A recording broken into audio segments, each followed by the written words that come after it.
And this is what I came up with. Complicated, but it worked pretty well. Now this one is 2 minutes off, and it's because of the Las Vegas location. Yes, so I figure that's pretty accurate. And when you do the solar return in the new location, Washington, D.C., July 8th, 8:38 p.m., so it goes to July 9th at 8:38 p.m. in Washington, 24 hours. And right away we're interested in what this chart looks like. And interestingly, here's Saturn on the rising sign. Capricorn is Saturn. Saturn's up here in the 9th, concerned with law, tradition and stuff. But, right away, I'm looking over here, because anything over here can be your enemy, can be real trouble.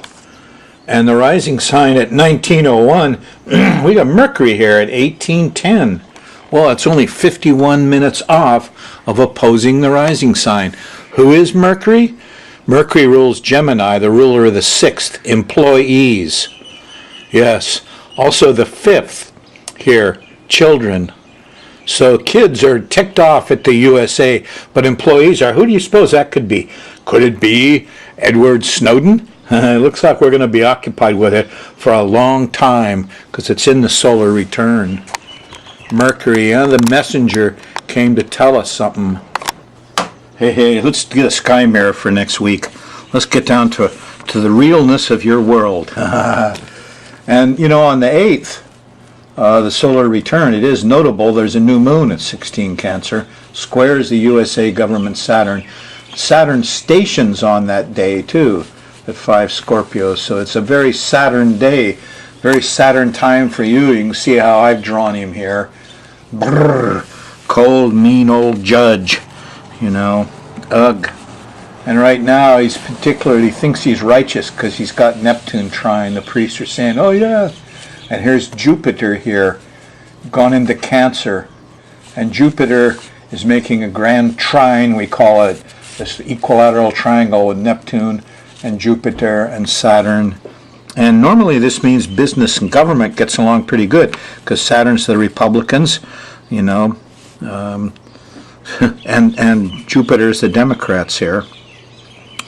Anyway, we also have this unusual thing going on the 17th to the 20th, Uranus stations. So Uranus stationing means problems with electrical things that go around and around. And Mercury stationing with 3 days from each other, and they're exactly in square at 12 Aries and 12 Cancer. So this is a hot spot, this square, and it's coming up in the middle of July.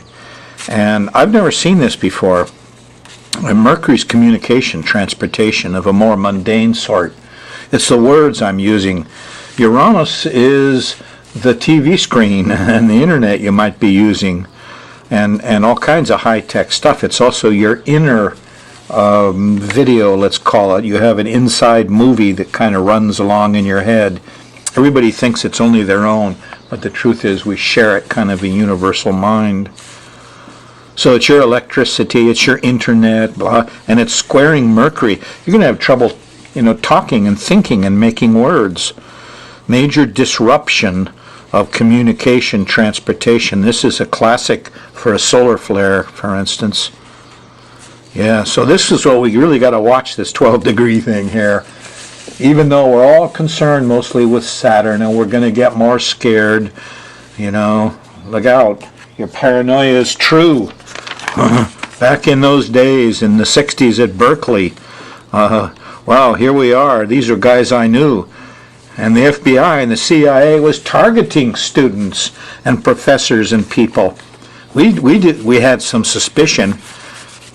We were paranoid, No, we weren't paranoid. It was true. It's happening then, too.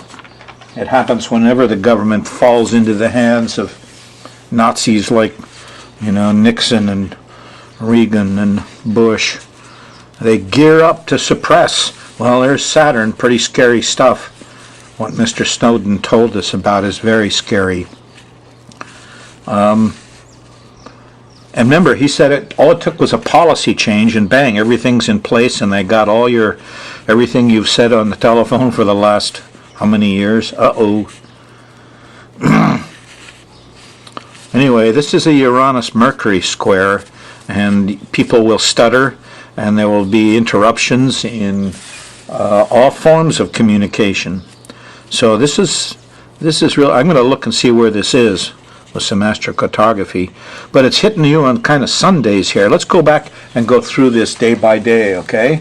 Here you are on the Thursday show. The moon's in Gemini.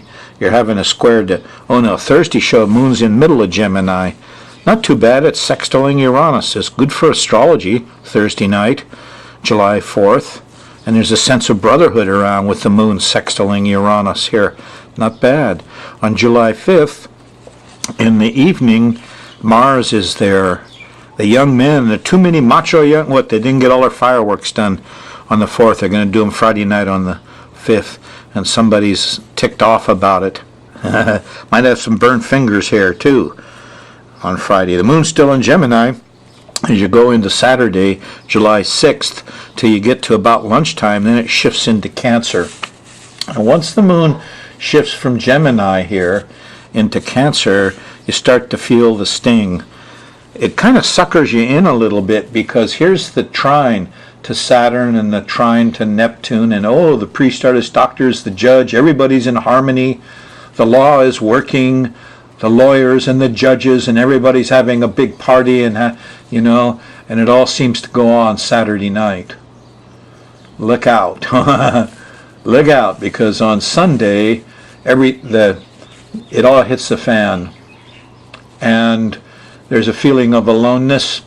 And power, there's an opposition to Pluto, the policing here, the detectives, the media. It's a rebellious feeling. There's also a new moon going on here. So this is a quake time. We could have some big quakes here that they tend to knock out your communication, transportation pretty well, just like hurricanes. Quakes and hurricanes, and they're on Sundays now. And the first one here that you're concerned with is July 7th. There's a new moon late in the evening at 16 Cancer, squares Uranus. Nobody's happy with the media or the electricity or the batteries went dead, or, if you get through Sunday without big trouble, it's a new moon, good for new starts. On Monday, the moon's still in Cancer on the 8th. Here's a solar return day for the U.S. government. Watch and see what happens. Seems to have good Mercury here, but who knows? You got to watch reality sometimes. That's the fun of it. On Tuesday, on July 9th, we have a nasty square to Saturn. And remember that Saturn stations. Saturn is stopping in the sky, and on the 8th. And so the moon squaring Saturn says, eek! Who are those people that set up all those massive storage facilities to keep track of us, Suppose Hitler had those capabilities, and face recognition software, and drones and satellites, and wow, this is the most horrible Big Brother thing you could imagine. Edward Snowden really did us a service in letting us know the truth.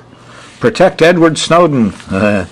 That's going to be kind of scary here on Tuesday, and it's about noontime when the moon squares Saturn, plus or minus an hour or so. It depends on your location. By the time you get to late Tuesday night, around midnight, there is a trine to Uranus. Oops, I wasn't watching the screen. I'm sorry. Here's the square. Here's the scary part. It's around noontime, and you get to about midnight on Tuesday. There's a trine to Uranus. And you're in a Venus zone. There's brotherhood. There's a little love and relaxation. Somehow all that scary stuff in the middle of Tuesday doesn't bother us much, because we're all willing to kick back and get some sweets. And it's not bad. Not bad at all. Venus is here in Leo, and Mars is in Gemini. So there's a little Mars-Venus, a little romance here on Wednesday. Goes right through. In fact, Thursday morning early is the sextile to Mars, and the heroes are out, and we're getting things done. It's very physical. What a neat thing. Moon in Leo. Once you're through Tuesday, not bad. It's kind of fun. On Thursday, just before lunch, the moon shifts into Virgo. The vibes all change. There's a nice sextile to Jupiter, though. Oh, we're optimistic. And then there's a sextile to Saturn. Oh, yeah, the judge says we're within the law. It's lawful. You know, the government attorney general says, recording all your stuff. But there's an opposition to Neptune. Something fishy. Somebody isn't telling the truth. Drug companies, oil companies, priest, artists, doctors, Neptune, fishy. 2 of them. So that Thursday night, there could be more flooding. We're kind of through some of that period, the 4 Sag squaring Neptune. I'm still seeing floods all over back here at the end of June. So there could be some liquid problems and some thefts and things here Thursday night. Friday morning, though, we get some power and control over it. Between breakfast and lunch, there's a trine to Pluto. The detectives are out. We're figuring it out. We got power back again. Feels pretty good, huh? And even better on Saturday, July 13th. Here's a nice sextile to the sun. We got a plan. We're getting things done. Hooray! Everything seems pretty good. And right through until after dinner, Saturday the 13th, when the moon shifts into Libra. And, there's a Mars and Jupiter are in square here. Too much macho, overdoing it all, going too fast, accident-prone Saturday night. And when you get to Sunday, the 14th, well, there's that Uranus squaring Pluto, squaring Mercury. Here's your zappy Sunday with more electrical disturbances and whirly winds and quakes and power outages, and another chance for you to experience a solar flare, interrupting your internet, that kind of stuff. Well, it really gets thick on the 17th to the 20th. I'll report more on it next week also. But this is a pretty unusual square. I dare say when you get to the point where these things are acting up, and they'll hit you 4 times a day as the chart goes around, there'll be loud noises, there'll be sudden cessations and interruptions of communication, electrical things. It's going to be a regular little rhythm for a while. Something that I've never seen. I'm really interested to see what it's going to be like. Yeah. Through all this time, Pluto is taking a beating. Eek, a bug. Here's a good bug. Bees are good guys. Without bees, we're going to have trouble. And who's that? They're a likely culprit. It's putting chemicals out there and has to do with the killing off of the bees. And that, our food is being shot to hell with GMOs from these guys. And now here they are implicated in bee die-offs. Ugh. I've had a personal experience with their rat poison. They think rats are now immune to warfarin. I don't believe it, but I think they sold us some stuff, and the rats eat it, and they just wander around, and so the rats and cats eat them. Rats and cats only eat live animals. Yeah, and the pueos are dying up there because they're eating these rats that are poisoned by Monsanto rat bait. Monsanto, there's a devil for you.